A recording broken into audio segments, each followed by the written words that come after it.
Okay, तो जैसा मैंने अभी इसके पहले वाले वीडियो में आपको बताया कि जो ऑर्बिटल्स होते हैं, ये जो कक्षक होते हैं, ये 4 प्रकार के सब शेल से मिलकर के बने होते हैं, या आप कह सकते हैं कि कक्षक जो होते हैं वो आगे जाके 4 प्रकार के सब शेल्स में डिवाइड होते हैं। इन चारों के नाम हैं, पहला है एस ऑर्बिटल, दूसरा पी ऑर्बिटल, तीसरा डी और चौथा है एफ ऑर्बिटल। ओके, इन सभी ऑर्बिटल्स का अपना निश्चित आकार व आकृति होती है। साथ ही साथ सभी के इलेक्ट्रॉन ग्रहण करने की क्षमता भी निश्चित होती है। हर ऑर्बिटल में या हर शेल में एक निश्चित संख्या में ही इलेक्ट्रॉन हो सकते हैं। तो हम बात करें सबसे पहले एस ऑर्बिटल की, तो एस ऑर्बिटल में जो इलेक्ट्रॉनों की मैक्सिमम संख्या होती है, जो अधिकतम इलेक्ट्रॉन्स हो सकते हैं, वो हैं 2। जो एस कक्षक होते हैं, एस उपकोश होता है, उसमें अधिकतम 2 इलेक्ट्रॉन हो सकते हैं। और मैं इसके शेप्स आपको आगे डिटेल में बताऊंगी। अभी मैं सिर्फ इंट्रोडक्शन के रूप में आपको बता दे रही हूँ। इसका आकार गोलाकार होता है एस ऑर्बिटल। अगर मैं पी ऑर्बिटल की बात करूं तो पी कक्षक आगे फिर से ये 3 सब शेल्स में डिवाइड होता है। पी ऑर्बिटल आगे 3 सब शेल्स में डिवाइड होता है, जिनके नाम हैं पी एक्स, पी वाई और पी जेड। इस अतः एक कक्षक में इलेक्ट्रॉन ग्रहण करने की अधिकतम संख्या है 2, तो 3 कक्षकों में मैक्सिमम इलेक्ट्रॉन्स कितने हो जाएंगे? 6। इसलिए किसी भी पी कक्षक में जो मैक्सिमम नंबर ऑफ इलेक्ट्रॉन्स है वो है 6 से ज़्यादा इलेक्ट्रॉन किसी भी पी कक्षक में नहीं हो सकते।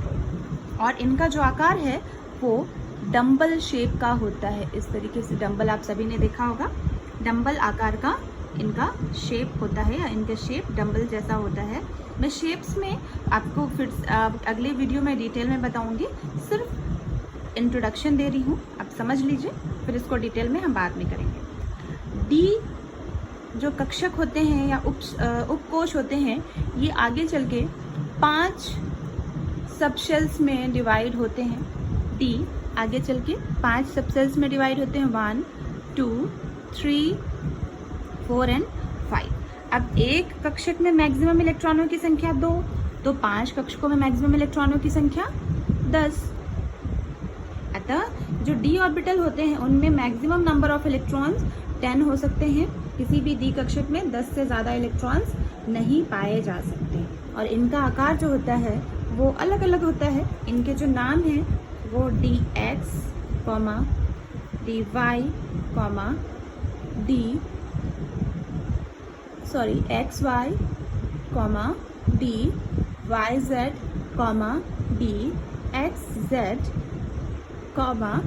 D X square, Y square and D Z square. इनके नाम हैं और इनके सभी के आकार ऑलमोस्ट डबल डम्बल्ड होते हैं। ये लगभग डबल डम्बल यानी कि द्विडम्बल आकार के होते हैं। इनको मैं डिटेल में आपको बताती हूँ। तो ये हो गया सभी के आकार। मैं एक बार फिर से आपको रिवाइज करा देती हूँ। एफ ऑर्बिटल्स को हम अभी नहीं कंसिडर कर रहे हैं, हम सिर्फ एस, पी और डी ऑर्बिटल को लेके चलते हैं। एफ की बात हम बाद में करेंगे, ठीक है। मैं फिर से आपको एक बार रिवाइज करा देती हूँ। ऑर्बिटल्स वह स्थान है, नाभिक के चारों ओर का वह स्थान जहां पर इलेक्ट्रॉन्स के पाए जाने की प्रायिकता सर्वाधिक होती है। ऑर्बिटल्स आगे चल के उपकोश में विभक्त होते हैं या सबशेल्स में बटे हुए रहते हैं, जिन्हें एस, पी, डी और एफ सबशेल या शेल कहा जाता है। एस, पी, डी और एफ सबशेल्स की आकृति निश्चित होती है और इलेक्ट्रॉनों को ग्रहण करने की संख्या भी निश्चित होती है। एस ऑर्बिटल का आकार गोलाकार होता है और इसमें मैक्सिमम नंबर ऑफ इलेक्ट्रॉन्स 2 हो सकते हैं। किसी भी एस उपकोश में या किसी भी एस सबशेल में 2 इलेक्ट्रॉन से ज़्यादा नहीं पाए जा सकते। पी ऑर्बिटल फर्दर 3 नए सबशेल्स में डिवाइड होता है, जिनके नाम है पी एक्स, पी वाई और P Z. Maximum number of electrons 6 हो सकते हैं और इनका आकार डंबल के जैसा होता है। उसके बाद हम बात करते हैं डी ऑर्बिटल की। तो डी ऑर्बिटल आगे चल के 5 उपकोशों में विभक्त रहता है, जिनके नाम है क्रमशः D X Y, D Y Z, D Z X, D X square Y square और डी जेड स्क्वायर। तो क्योंकि एक ऑर्बिटल में, एक कक्षक में या एक सबशेल में केवल 2 ही इलेक्ट्रॉन हो सकते हैं, इसलिए 5 में टोटल 10 इलेक्ट्रॉन हो जाएंगे। तो डी ऑर्बिटल की जो अधिकतम इलेक्ट्रॉन ग्रहण करने की क्षमता है वो 10 है। ओके, इसके आगे का मैं नेक्स्ट वीडियो में कंटिन्यू करूँगी। Thank you. कोई भी डाउट हो आप पूछ सकते हैं मुझसे। Thank you.